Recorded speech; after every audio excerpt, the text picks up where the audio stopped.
Hello, this is Red. Wanted to give an overview of another game. This is one that I picked up recently.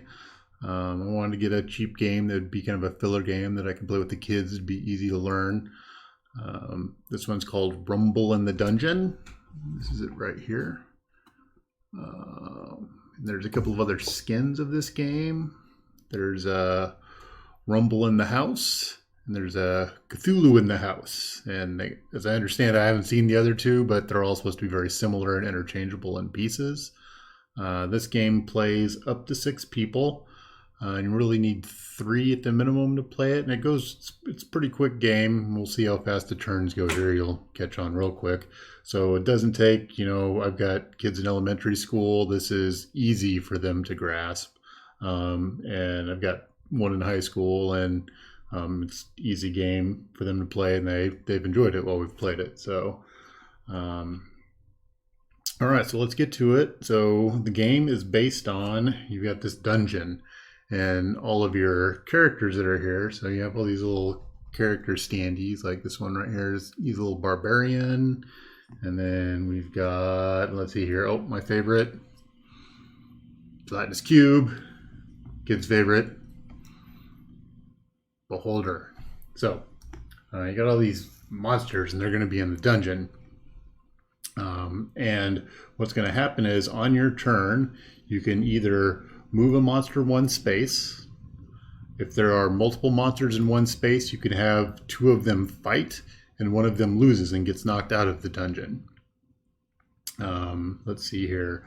The other things are, if there's a treasure chest, you can take the treasure chest and move one space. You cannot move out of a space if you're in a space with another monster unless you have the treasure chest. That's the one time you can actually move out of a space with other characters in it. The goal of the game is to be the last one out. If you're the last person, you get 10 points. If you escape with the treasure chest, you are automatically the last person and worth 10 points. And then it goes 9 all the way down to the two quickest to get out get 0 points. So the goal is to kind of stick around the longest, or if you're lucky, you can escape with the treasure chest, but that's kind of tough to do. So the way that it works is all these characters are going to go into the dungeon. Normally you'd stand them up, but I'm going to set them down. That way, the camera can catch all of them. So we'll just put the Beholder here, and it's not going to matter, because what's going to happen is, I'll show you in just a sec. Let me throw all these characters in here. Boom, boom, boom, boom, whoop, boom. We'll put the treasure chest in here in this treasure room. Okay. Each of these characters is represented by a token. What's going to happen is I'm going to take all these tokens and mix them all up. And we're going to play a simulated 3-player game here. I keep looking because my monitor's up there. So if you see me looking, that's what I'm doing. We're going to simulate a 3-player game here. So each person gets 2 tokens. And what's going to happen is you're going to get points for the highest of the 2 monster point values that you get. Normally you play 3 rounds. We'll go through 1 here, so it'll be pretty quick. You don't get to see what other people's are, and you can move any monster. When I was talking about moving and fighting and stuff, you're not bound to just the 2 that you have. All right, so we're going to have a green player here. We'll have a blue player here, and I'll be the yellow player. All right, so we got green, blue, green, and yellow. Normally you play 3 of these, so in case you get like a bad draw, it helps even things out. All right, so I'm going to look at my 2 tokens. My 2 tokens, I've got the little Link looking one is one of them, and then the other one that I've got is this kind of lich looking person. So if I look at them, I got the lich and I've got a Link. Some strategy here might be to sometimes it makes sense to get one of them out quick. A lot of times you kind of try to hide who you've got. It's gonna be kind of weird because I don't know which 2 these are, so I might actually end up, as I play those players, and I'm accidentally killing off their characters first, even though they were, they're supposed to be controlling them. So normally there'd be more thought in those plays. All right, so we'll say that green is pro green stuff, so he likes the zombies and the orcs and stuff. And blue over here, we'll go with, he likes Link, and that's it. Okay. So that's our going thing. So I want to try to get these two characters to be the last ones out. Normally they'd stay down like this, but I'm going to play open just so it's easy to see. Okay, so what I'm thinking right now is what I'm going to do is I don't want anybody. Ooh, so I've got that. Oof, my orc is right there. He's right by both of my folks. I don't like that. So one thing I'm going to do is I'm going to clear some room out. I'm going to move this little goblin up here. So it's this person's turn. He likes the greenie, so he thinks that the dwarf needs to die. So green guy, little goblin, kills the dwarf. So dwarf's first one out, he's going to be worth 0 points if somebody has him. All right, so then it's blue's turn. Blue says, let's see here. Blue thinks, well, I don't want the zombie to get the chest, so I'm going to move the zombie out here with this priest guy. Nah, we'll bring the chest with me. So we'll pick up the chest, we'll move the chest out here with this priest guy. All right, so it's my turn. Let's see here. I don't know what to do. So if I were to move the orc away, I think they might think that I'm that guy because I was moving stuff away from him. So I think what I'll do is I will move Link over here to the thief. And we'll see how that works out. So green over here is all about green power. Green says green's going to smite the cleric. So green smites the cleric with the little zombie guy.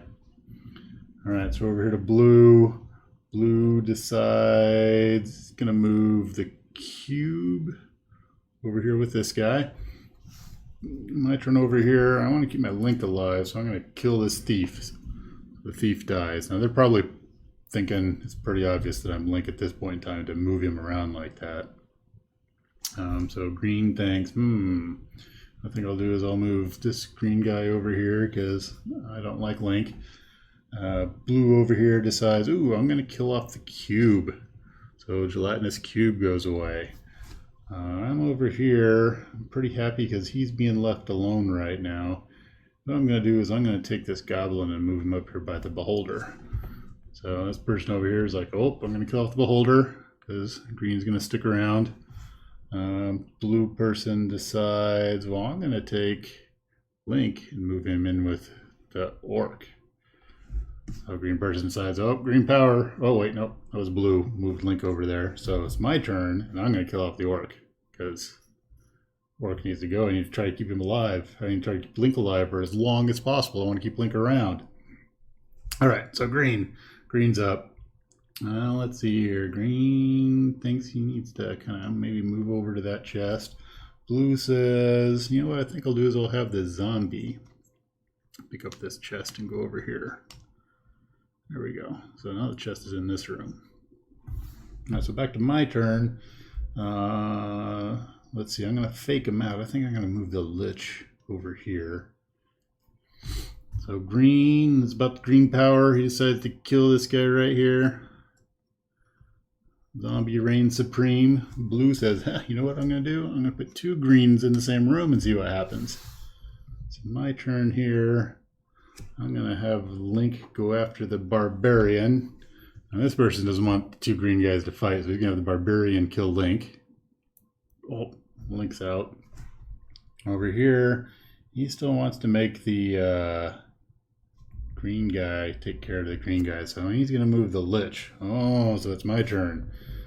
Well, I know he doesn't want to kill. I'm going to move the barbarian up there towards those guys.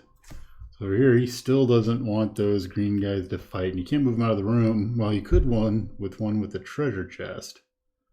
But now he decides he's going to move the lich up there and get the lich close to the action. Over here, this guy thinks, you know what? Let's see what happens if I sneak the barbarian in here. So it's my turn. I decide, well, you know what? I'm going to kill the zombie. Zombie's going to go. Barbarian takes him out. So go to this green one over here, and he says, you know what? I'm going to have the goblin take off with the treasure chest because he can actually leave the room with the treasure. So blue over here is now thinking that the lich might be a problem. So he's going to try to catch up with that goblin. My turn. I want to keep the lich around, so what I think I'm going to do is I'm going to kill off the goblin. Barbarian's going to fight the Goblin. This person's over here is fairly certain that I'm the Lich at this point. Doesn't want the Lich to be the last one out. So he's going to have the Barbarian move the treasure chest here. This person over here is pretty sure I'm the Lich also, so he's going to take the treasure chest out. So this one is going to be the highest scoring one because he escaped with the treasure chest, right? So then this is the last one in the dungeon. It would normally be the highest, but somebody got away with the treasure chest. All right, so now we're looking at this as the end of a round.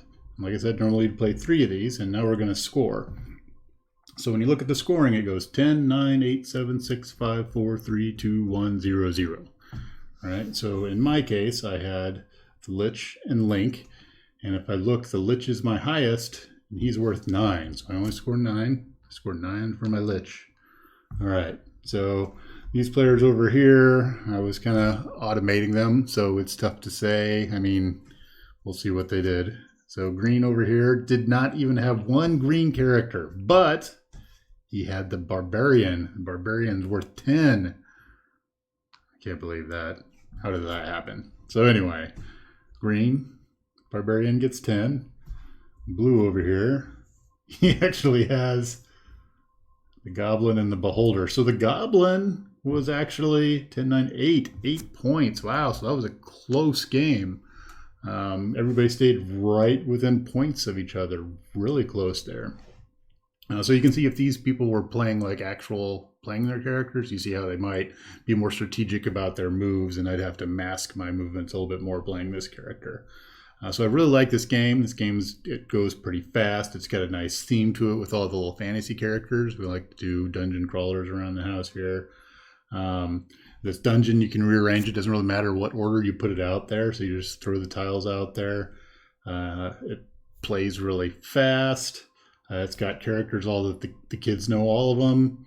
They like giving them names and telling stories. That's part of their favorite part of playing, is telling the stories behind the fights and who wins and who doesn't win.